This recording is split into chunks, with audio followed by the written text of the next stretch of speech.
Hello to all the folks. All right, so this is going to be an introduction to the Falcon Supercomputer. Last time I did this talk, I had 3 slides, and this time I've just abandoned slides entirely. We're just going to walk you through it. If you're taking notes, the first thing you want to write down is this c3plus3.org website. So that's what I'll be walking through, and it's got most of the information that I'll be sharing. So C3+3 is this collaboration between INL and the 3 major universities in Idaho. And our goal is just to do things that we can't do otherwise separately. And the Falcon Supercomputer is a collaboration housed under this C3+3 group. So that's why you see the C3+3 branding everywhere. So if we click on the little Falcon page here, we can see what Falcon is. So Falcon is a supercomputer that was operated by INL starting in 2014, and they turned it over to the universities to operate earlier in 2022. So back in April is when we started taking it over. It's pretty homogeneous. So it's got like 900 nodes and approximately 33,000 cores. And they're all the same exact thing, which has its benefits when you're running large jobs. So each node has 128 gigabytes RAM and 36 cores per node. So that's what Falcon is. Who can get Falcon accounts? So basically anybody from one of the 3 universities in Idaho, okay? And who's working on Falcon now? Right now, I'm still the project lead here, so that's me. We have 3 system administrators that are more or less dedicated to working on Falcon and helping their respective university users get on Falcon and use it. So Joe is housed at INL. He's kind of our boots on the ground for Falcon. And then there's Michael at ISU and Frank at BSU. Okay, so how do you go about getting an account for Falcon? So the next thing you want to write down, drag this down if you're taking notes, is this docs.c3plus3.org site. So this is our more Falcon specific documentation.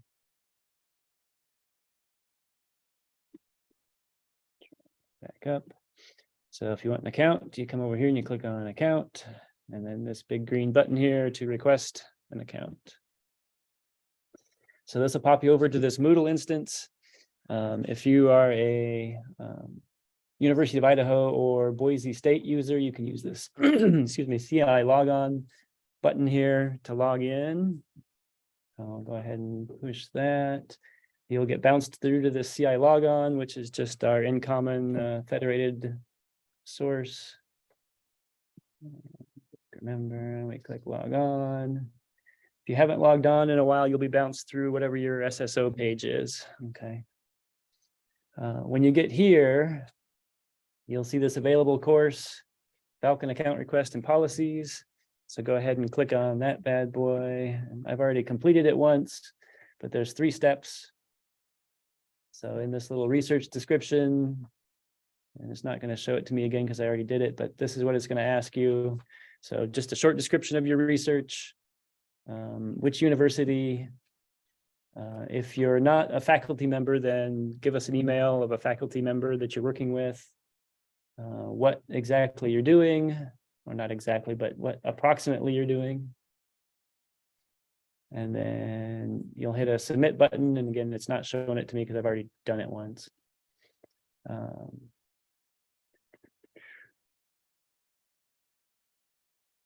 After you do that, you can run through our user policy agreement forms. This is the real reason we have you in here in Moodle doing this, is so we can collect your agreement. You can submit this quiz multiple times. Let me see here. just walk you through this. So this is our big user policy. Most of it's just lawyerese. A few things of note. One, we have a nice big data storage system, it's like 1.3 petabytes, but it's not backed up. So if you have your super sensitive or valuable data, make sure you're keeping it on a local system or somewhere else in addition to Falcon, okay? So you can read through all this, and then there's a few short questions. Click the right answers for each one, then hit your finish attempt. False, true.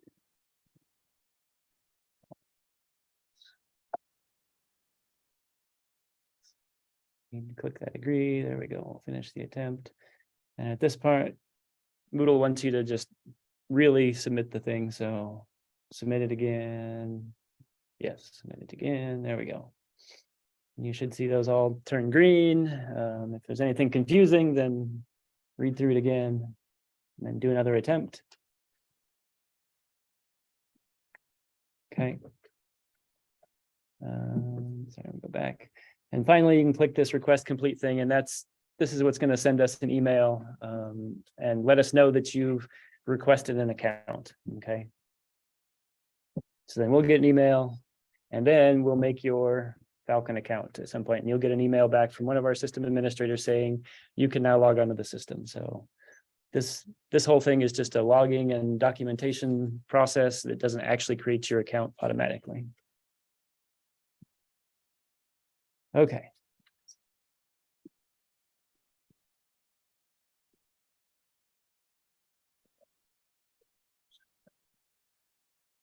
So starting back from this page, once you have your account, then you can go over here and hit log in. And again, it bounced me in here immediately because I've logged in recently. Okay, but otherwise it'll take you to your single sign-on page. So this is the open on-demand interface, and this is how you will primarily interact with Falcon. Okay. So up here, if you want to get a shell on Falcon, that's the way you do it, and you should be automatically logged in right there. And back over here, you can see a history or any jobs you have running. I don't have anything running at this point. You can also get into your home directory. This is pretty useful for moving small files around and for just creating small files. I'll walk through this a fair bit more.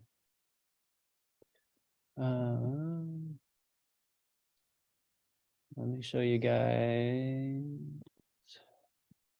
how to move big data into here.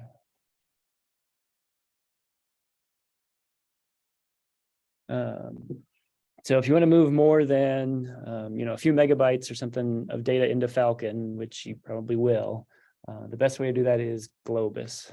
Okay, so we have Globus tied straight into our data storage system. When you hit login, you'll be taken to this same CI logon page again. Choose your appropriate university. University of Idaho for me. And I'll bounce you through here. Okay.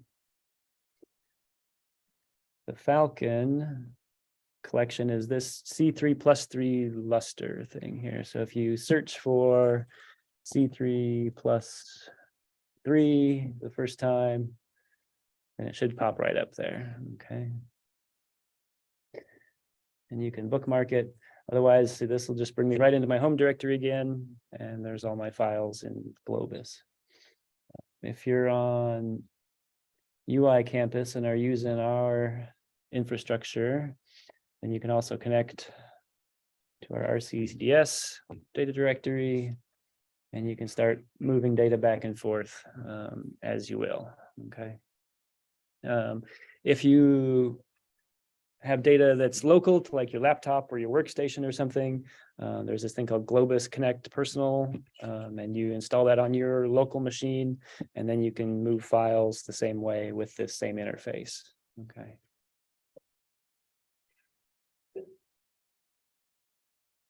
questions from anybody so far? Yeah. How do we like connect our CDS servers through Globus? That's like a step we have to take. So basically you just have to search for RCDS and it'll pop up here. So we have 3 different ones associated with RCDS. So one for the data services side, one for the HPC side. So this is the Ceph storage. And then Zakatene has his own thing set up for black holes at home data. So in principle, we can back up our data in the RCDS then, because you say that in Falcon is not backed up. So- Right. Your data stored here is backed up. So if you have your primary data set living there, that's good. It's fine. And then you can copy it over to Falcon and yeah. Just realize you need to download your data fairly regularly if you've got results that you need to protect.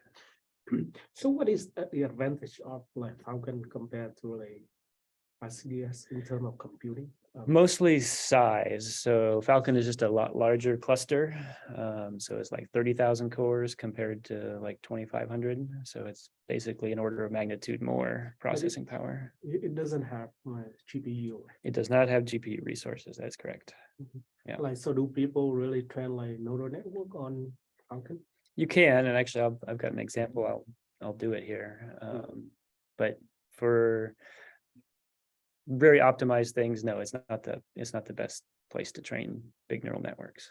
Yeah. There are other resources at INL, so that you can get access to. But I was told by INL that I should move out from that system because of the Falcon is over here. So Yeah, and so that's something we'll just have to negotiate back and forth with INL. Is they're willing to let our researchers, the university researchers, continue to use like Sawtooth and those resources where Falcon isn't a good fit for your compute stuff. Yeah. So I'll just add really quickly that we have a couple of grants pending right now and if they get funded, we'll be able to add some GPU nodes to Falcon. But like as you said, we don't. so it's good. Yeah, that would be nice. Okay.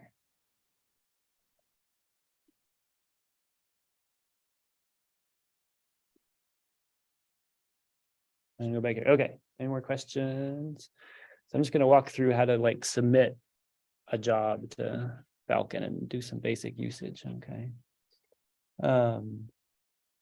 So we'll go ahead. Let me go back to my docs here.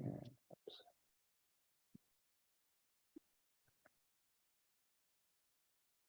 So if you want to follow through online or anything, I've got a new little workshop script here. So click under workshops, Linux, and then cluster computing. This is what I'm going to walk through here. So Python's fairly popular package out there for doing things on HPC. So that's the example I'm going to work through. So unlike our local systems, Falcon has a fairly basic Python install. So if you want to use anything complicated in Python, you're going to have to install it yourself. Okay. The easiest way is just a virtual environment. So if we come back over here to my terminal, the command is just virtual env, and then you give it a name. So for this one, 102, and then it'll create that guy. Oops.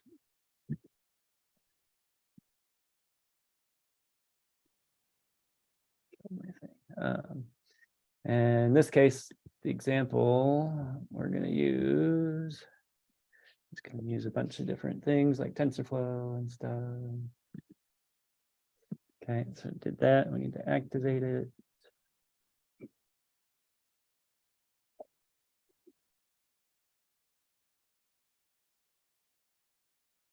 And we're going to install a bunch of stuff. So if you need to install any software or do anything that requires internet access, just remember that Falcon cluster nodes themselves don't have access to the wider internet. Okay, so if you submit a job that tries to install anything from a remote source, it's not going to work. It'll just time out. So run this stuff on the on-demand node, and there it's gonna run through all this stuff. You can see what it's doing.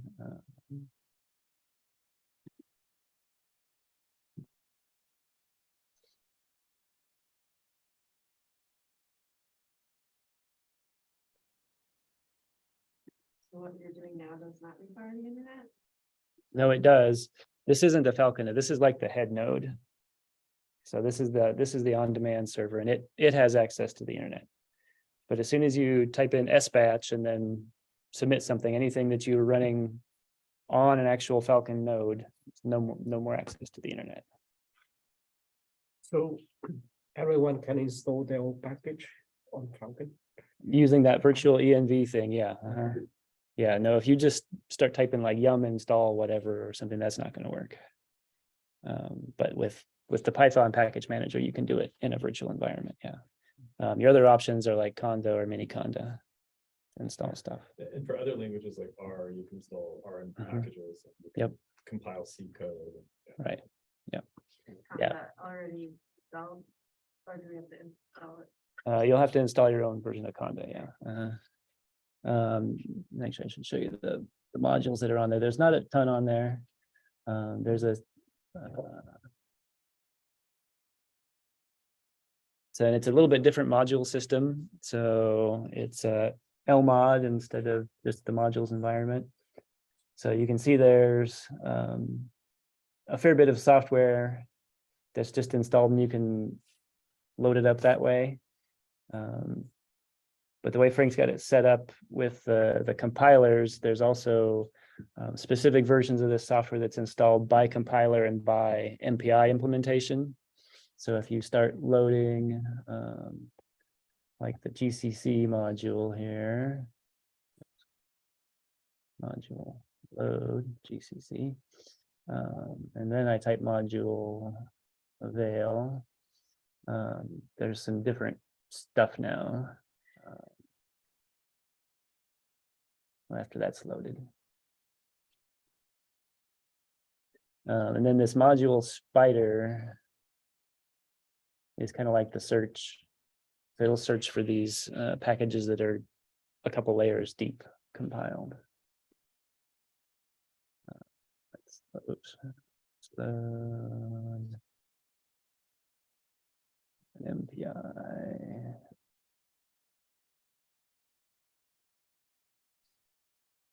And so now, after I've loaded those two, see there's this top row of stuff that all became available now that I can view.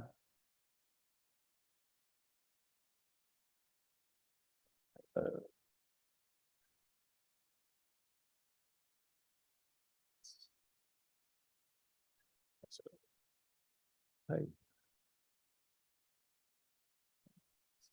Yeah. Espresso. There we go. Nope, still not. ES instead of X. There we go. Okay.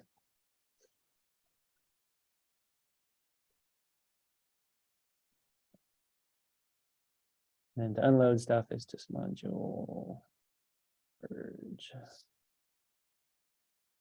Okay, let's see if this other thing is done. Okay, yeah. So back to my Python virtual environment here, installed all kinds of stuff so that I can make all this TensorFlow fanciness work. Okay. Now I'm going to create this file here.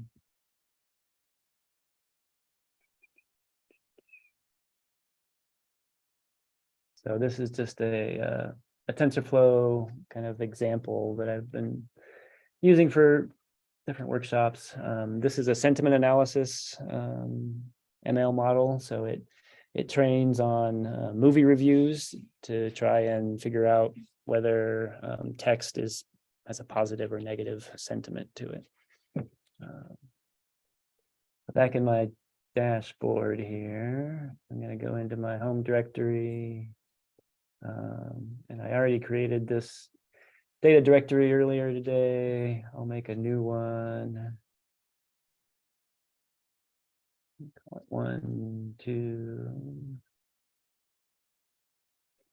And we can go in there. And I can make a new file.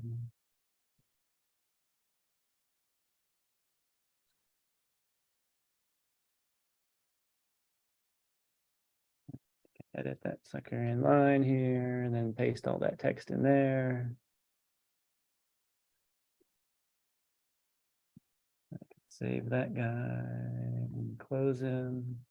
And there's my file. Okay. You can also, copy paste stuff into here. Directory, and there's our file. You want to run nano or V or whatever. You can see it here, and you can copy paste however you want in there too. So that's the other way to do that. Okay. Back over here. Where am I done? Okay. So this is the script I'm going to try and run on the cluster. This one requires some TensorFlow data sets as input, all those movie reviews. So that's what this code does, is downloads that stuff. I'm not going to run it again because I've already downloaded it. Next is the Slurm script. So whenever you're running a job on the cluster, you have to have this little script file that basically tells the cluster what exactly you want to do. And that script is what you submit to the cluster itself. So I'll go ahead and just copy this. Back over here, make a new file.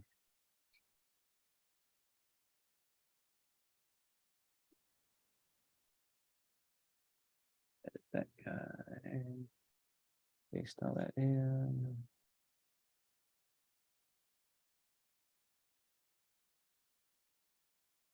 Okay.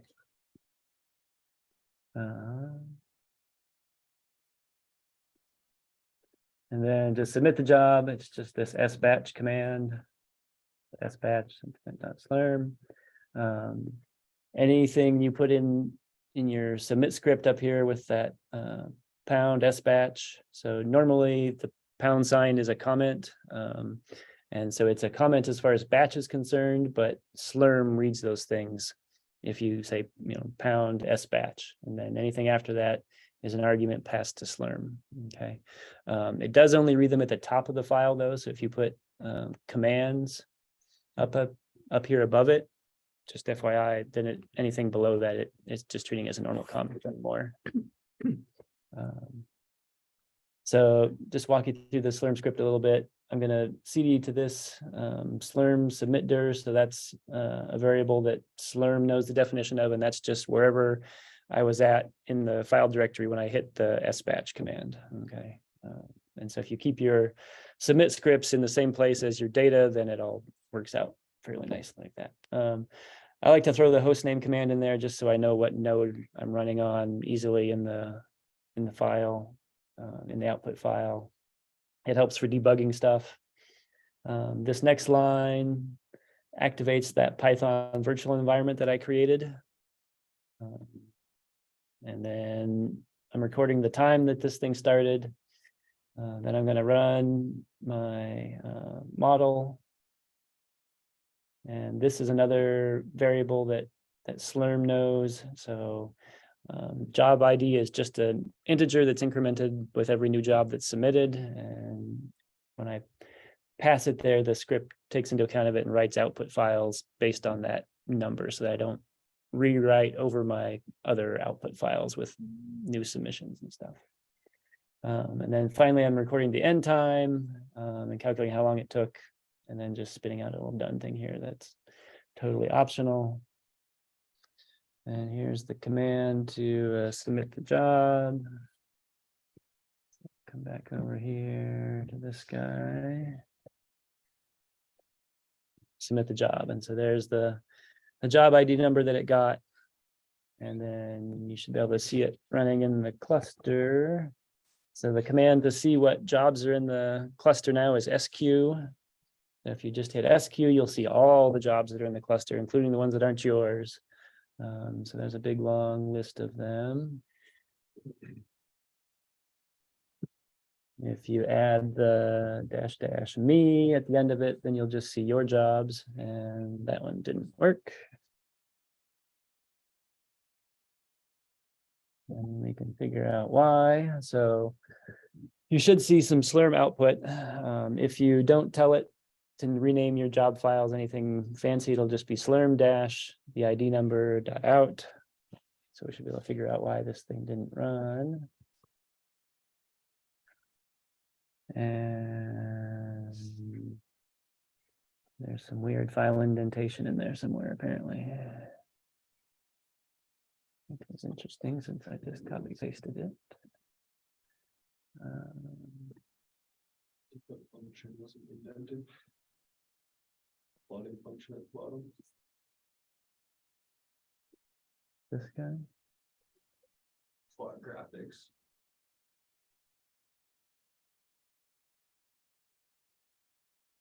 Block, oh, this whole thing here. Okay.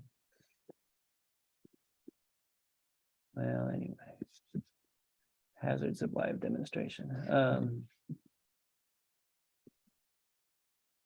That's okay. Like I said, I ran this earlier, so I've got all the output from the earlier one where there wasn't a copy paste output weirdness. And actually, I'll just go in here. Hang on.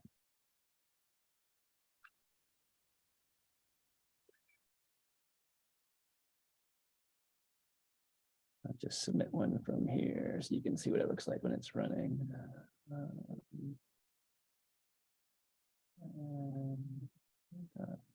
Learn. There we go. Now if I run SQ me, there we go. So now you can see your job running. This one. So when it's done, this you should have a bunch of different output files. This is the output stuff from earlier. My new job is this 105, and you can see that's the only output for the new job.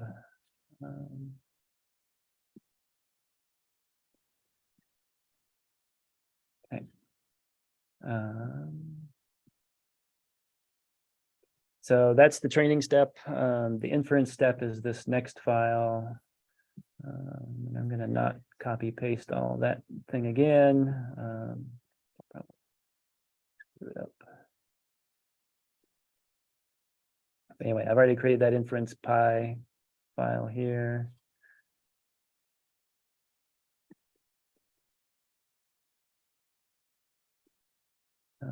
To use it, we just pass it the job number.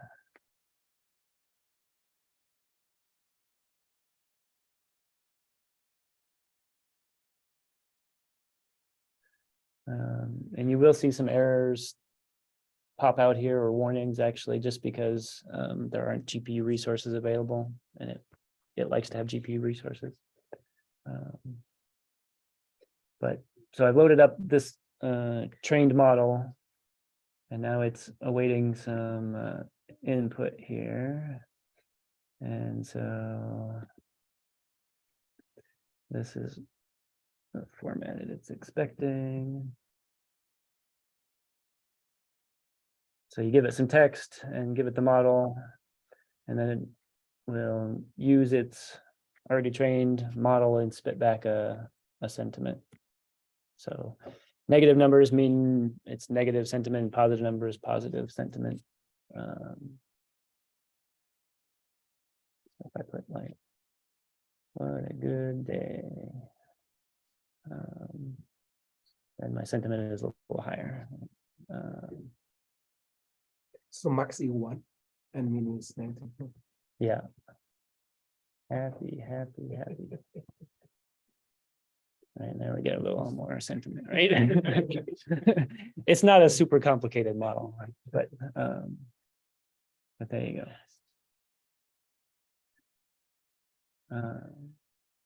Does it understand that if you are being sarcastic? Probably not. And do you have to give it the job ID for this last? It's just the way I set up the script, because that's the way the model output files are named. So you could set it up to run however you wanted, just to read the input files, right? So Read you the model use the files. idea over there to access the model. Mhm. Yeah, it's just how I'm keeping track of things.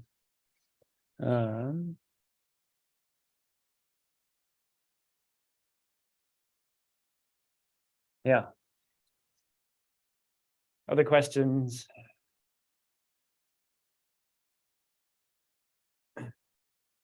So basically, the way it works very similar to the system that we have. Mhm. Um, Yeah, it's the same schedule as our local system. It's Slurm. When you in here, you can, as far as the partitions go, they're just based on how long you want your job to run. And so you can have more jobs running if they run shorter. Okay, so that's the basic limitations. So there's a tiny, short, regular, and long queues. And you can just pick which one everyone you want. They're all exactly the same nodes. It's just you can't have as many long jobs running as you can have tiny or short jobs running. Benji, are those partitions described on the web page? The time limits are and stuff per partition. They are. We do the getting started thing here. They are down here at the bottom. The other thing I can show you guys is how to do all this through on demand itself too. Oh, and actually, hang on. Let me show you the interactive stuff too. So in theory, you could launch a job that would take up all 30,000 cores as long as it was within 6 hours and nobody else was using it. Yes. So what's that? I'm gonna try that. Okay. Because and yes, because you can submit array jobs where it's technically it's just like one job. Right. But you can use, a whole bunch of stuff. Yeah. So, and you can request a whole bunch. So, Yeah. um, So I'm thinking to use it for some like 3D imaging application. Would you do any you have any software really nice for visualizing like 3D object? yeah, probably. So let me show you the interactive sessions here. So if you want to do graphic stuff. So right, if you click on the interactive sessions, we have an XFC desktop thing here that you can spin up. So I'll spin up something on a tiny partition with 12 cores. And so it didn't do it, maybe it did. There it goes. So XFC is a little desktop environment. When you spin one up, it'll go out and it'll grab a free node and launch a desktop for you, and then you can connect to it just by hitting this little button here. And there we're on a desktop that's running out on the node now. Okay. So if you want to get in here, and this is just like another terminal, so you can load modules, do that kind of thing. There's like an interesting one here, module load, GEQIE. This is an image analysis deal. GEQIE. We pop that up, and then we'll get the graphics environment here for that. And we can open up files. So this is the training results from that model I trained earlier. You can see the output there. So Benji, Yeah. this is on just a free node. Mhm. you can't install packages from this interface. Correct. Yeah. Yeah, if I fire up R and it'll just sit there in timeout because it can't find the CRAN repositories. So, So is there a way to use R in this environment? yeah, you just need to install packages from over here. So when you go to, you just need to open up a terminal up here, clusters, and then Falcon Shell Access. And And what's then your you can, question? Can you install R with the graphical interface? Or just how could you use it in the rest? So yeah. oh, Um, so we're working on that still. Eventually we'll have an R Studio will be a choice here, right under XFCE, and then you can get on and do things interactively that way. you can use it in the command line in that. Is You that- can use it on the command line either here. So if I deactivate that thing and then functional load, and it's lowercase r over here instead of capital R. And then I can fire up R here. Okay. So Jupyter Notebook is not installed. over here. Was that? Jupyter Notebook. No, we don't have Jupyter notebooks running yet. That's another one that we can probably get running though. But like here you're on the head note, right? You don't want to run any. That's right. computationally intensive things. So if you Right. did want to run That's right. Yeah. So if you, interactively, right. computationally intensively, what would you do? So you can come over here and you can module load up R. And now I'm running on a node, and you can do your computational stuff here, and you can even, you can have your other window open and install packages from the other side. And that's fine. The other one that's installed here, I don't know if we have any. Oops.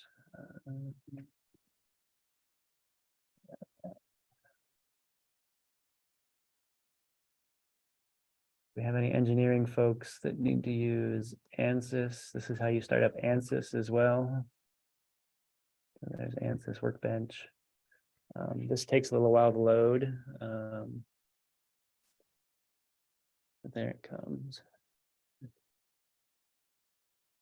So ANSYS is a licensed application. So right now it's only available for UI researchers, and I mean, really only if you're engineering and need to use ANSYS, because there's a limited number of licenses, and so every time you fire this thing up, it's sucking up one of the licenses and occupying it. So.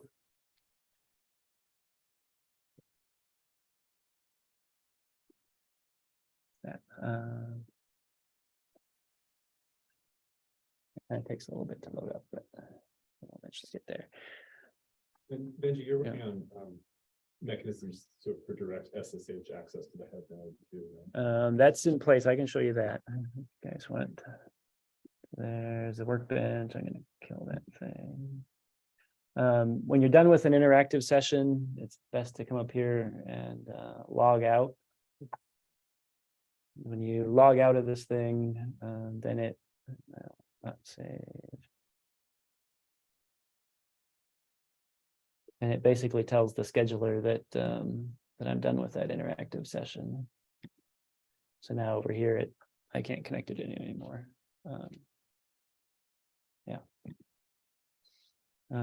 Yeah, I can show you the direct SSH access here.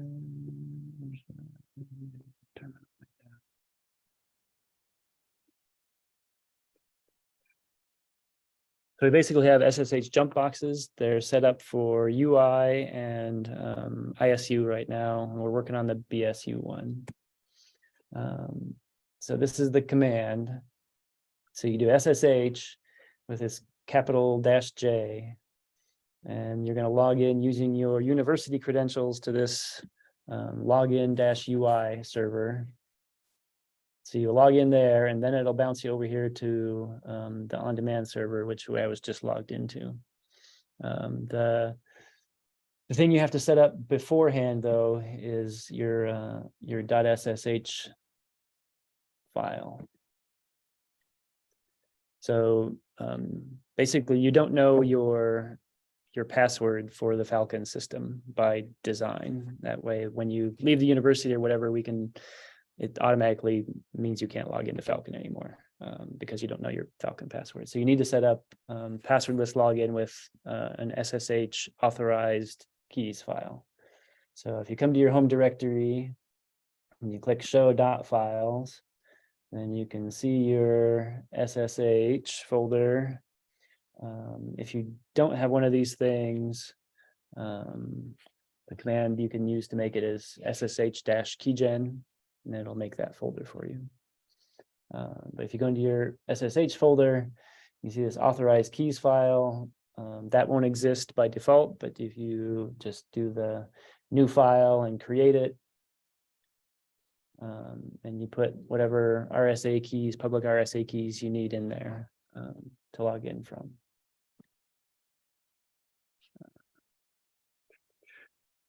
Okay, so once you get that set up, then you can do this little jump guy here. So first I'm logging into this login UI. So I'll enter my UI password.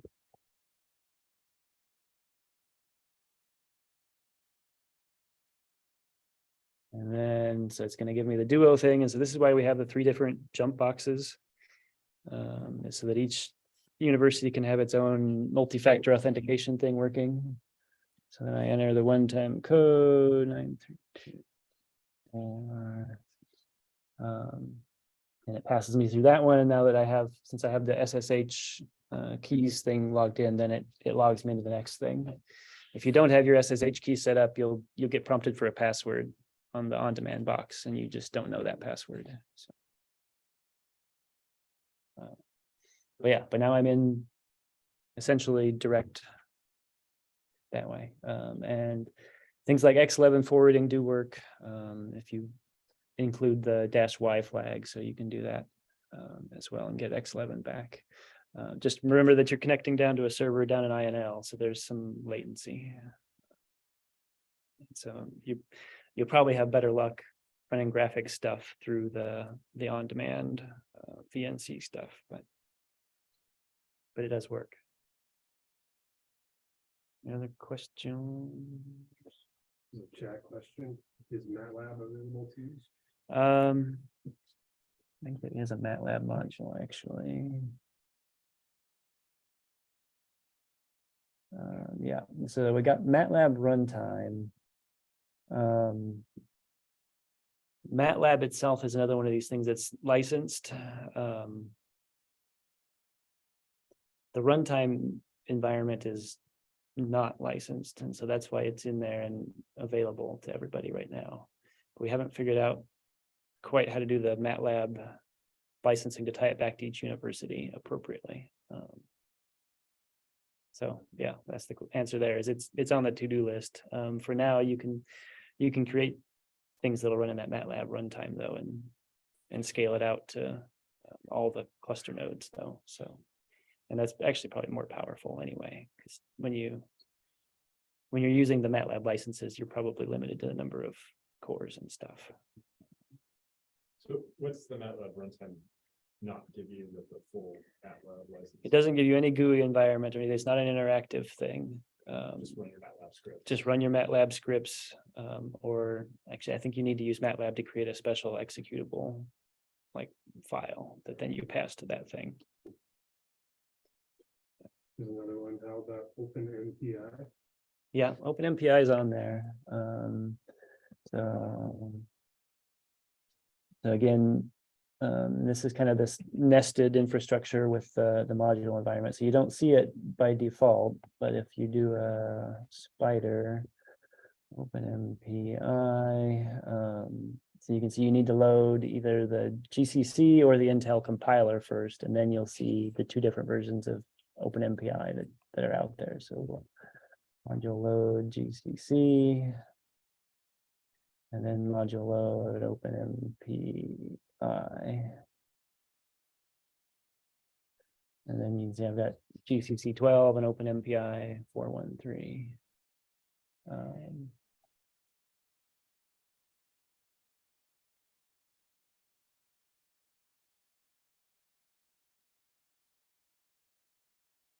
And so then up here on top, this is the list of things that are only available once you've loaded one of these two, so GCC or Intel. So once you load one of those two compilers, then you can load either MPIC or OpenMPI or the vacuum stuff. Any other questions in the chat? That's- This, the desktop mode that you showed earlier, is something we can, system? Locally here, yeah, actually it does work. Yes, I can show you that too, but we have our own system here that's the same interface that on demand is just ondemand.hpc.uidaho.edu. Oh, that's how it is. Mhm. But yeah, there's that same XFCE desktop environment is there too.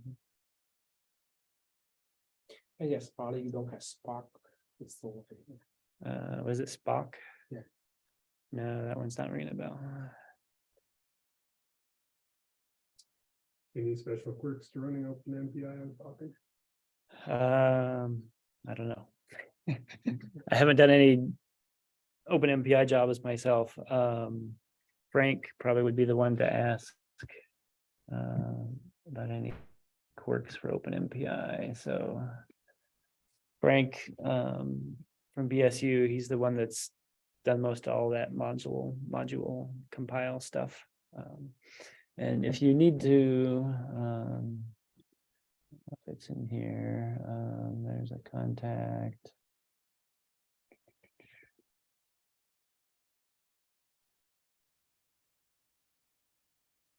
Here, there's the contact thing. So there's all our emails, and you can email this help@c3plus3.org. And that emails just everybody on that page, basically, all at once, so. Stuff. Okay.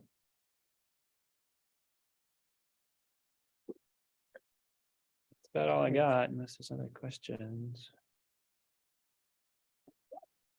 I think, just to add one thing, I mean, Falcon's relatively underutilized right now, so you don't have an account, get an account and start competing with it. I think there's it's a huge resource for our state and we want to see it well utilized. So feel free to use it for your research. Yeah, there's a ton of nodes, ton of cores available, and there's a ton of space too on the data system, so. And there's a storage quota, right? Yeah, so 30 terabytes without, going through any other approvals. And then if you need more than 30 terabytes, then you just have to get special approval for that usage.